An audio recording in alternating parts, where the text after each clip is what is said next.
ಭೇದ ಭಾವ ಯಾಕೆ ಸೃಷ್ಟಿಯಾಯಿತು? ಬಾಲ್ಯ ವಿವಾಹವಾಗಿ ಗಂಡ ಸತ್ತೋದ ಹೆಣ್ಣನ್ನ ಜೀವಂತವಾಗಿ ಚಿತೆಯ ಮೇಲೆ ಯಾಕಿಟ್ರು? ಯೋಚನೆ ಮಾಡಲ್ವಾ ನೀವು? ಅಂತ ವ್ಯವಸ್ಥೆಗೆ ಬೇಡ, ಇವಳಿಗೆ ಆಸ್ತಿಯಲ್ಲಿ ಹಕ್ಕನ್ನ ಕೊಟ್ರೆ ಅವಳು ಸರ್ವ ಸ್ವತಂತ್ರ, ಇವಳಿಗೆ ಕೂಡ ಸಮಾನ ಅವಕಾಶ ಇದೆ ಅಂತ ಹೇಳಿ ದ ಹಿಂದೂ ಕೋಡ್ ಬಿಲ್ ಅನ್ನ ಅಂದಿನ ಕಾನೂನು ಮಂತ್ರಿ, ಪ್ರಥಮ ಕಾನೂನು ಮಂತ್ರಿ ಡಾಕ್ಟರ್ ಅಂಬೇಡ್ಕರ್ ಅವರು ಮಂಡಿಸ್ತಾರೆ.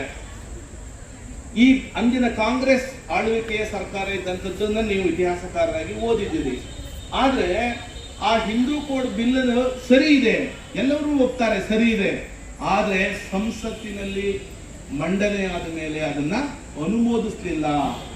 ಯಾಕೆ ಅನುಮೋದಿಸ್ಲಿಲ್ಲ ಅಂತ ಹೇಳಿದ್ರೆ, ಹೆಣ್ಣು ಮಕ್ಕಳಿಗೆ ಆಸ್ತಿ ಕೊಟ್ಬಿಟ್ರೆ ನಮ್ದೇನ್ರಿ, ನಮ್ಮ ಉತ್ತರ ಕರ್ನಾಟಕ ಭಾಷೆಯಲ್ಲಿ ಮಾತಾಡ್ತಾರಲ್ಲ ಹಂಗೆ ಇಡೀ ದೇಶ ತುಂಬಾ ಮಾತಾಡ್ಕೊಳ್ತಾರೆ MP ಗಳು. ಅರ್ಥ ಆಯ್ತಾ? ಮಹಿಳೆಯರಿಗೆ ಕೊಡೋದ ಸಮಾನತೆಯನ್ನ ಈಗ 2/3 ಮೆಜಾರಿಟಿಯಲ್ಲಿ ಅವರಿಗೆ ಇಲೆಕ್ಷನ್ ಅಲ್ಲಿ ಪಾರ್ಟಿಸಿಪೇಟ್ ಮಾಡ್ಲಿಕ್ಕೆ ಕೊಡಬೇಕು. ಕಾಯ್ದೆಯನ್ನು ಪಾಸ್ ಆಯ್ತು, 106ನೇ ತಿದ್ದುಪಡಿ. ಜಾರಿ ಯಾಕೆ ಮಾಡಿಲ್ಲ?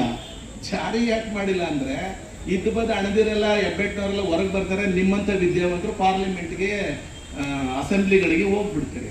ಆಗ ನೀವು ನಿಜವಾದ ನಿರ್ಣಯವನ್ನು ಕೈಗೊಂಡ್ರೆ ಪುರುಷನಿಗೆ ಸೋಲಾಗುತ್ತೆ ಅಂತಕ್ಕಂಥ ಒಂದೇ ಹುನ್ನಾರ ಇದೆ. ನಾನು ಒಬ್ಬ ಚಿಂತಕನಾಗಿ ಹೇಳ್ತಾ ಇದ್ದೀನಿ, ಒಬ್ಬ ರಾಜಕಾರಣಿ ಬಂದು ನಿಮ್ಮ ಮುಂದೆ ಧೈರ್ಯವಾಗಿ ಮಾತನ್ನ ಹೇಳಲ್ಲ. ಅರ್ಥ ಮಾಡ್ಕೊಳ್ಳಿ. ನೀವು ಕಾಯ್ದೆ ಪಾಸ್ ಮಾಡಿದ ಮೇಲೆ ಜಾರಿ ಮಾಡಿ ಅಂತೇಳಿ ನೀವು ಪ್ರತಿಭಟನೆ ಮಾಡ್ಬೇಕಲ್ವಾ? ಯಾಕೆ ಮಾಡಲ್ಲ? ನಾನು ಲೆಕ್ಚರ್ ಆಗಿದ್ದೀನಿ, ನಾನು ಯಾಕೆ ಅಂತಂದ್ರೆ you have to support your student association. ಅರೆ 2/3 ಮೆಜಾರಿಟಿ ಪಾಸ್ ಮಾಡಿದ್ರಲ್ರಿ, 106ನೇ ತಿದ್ದುಪಡಿ ಜಾರಿ ಮಾಡಿ ಈ ಓಟ್ನಿಂದ, 28ನೇ ವರ್ಷದಲ್ಲಿ ಬರ್ತಕ್ಕಂಥ ಓಟಿಂದ ಅಂತೇಳಿ ನೀವು ಯಾಕೆ ಕೇಳಲ್ಲ? ಒಂದು. ಎರಡನೆಯದು, ಅಂಥ ವ್ಯವಸ್ಥೆ ಬಿದ್ದು ಹೋಯ್ತಲ್ಲ, ಆ ಬಿದ್ದು ಹೋದಾಗ ಈ ಮಂತ್ರಿಗಿರಿಯೇ ನನಗೆ ಬೇಕಾಗಿಲ್ಲ. ನೀವು ಅರ್ಥ ಮಾಡ್ಕೊಳ್ಳಿ. ನೋಡಿ, ಹೆಣ್ಣು ಮಕ್ಕಳು ಅಲ್ಲಿ ಮತ್ತು ಗಲಾಟೆ ಮಾಡ್ತಾರೆ. ಈ ಮಂತ್ರಿಗಿರಿಯೇ ನನಗೆ ಬೇಕಾಗಿಲ್ಲ ಅಂತ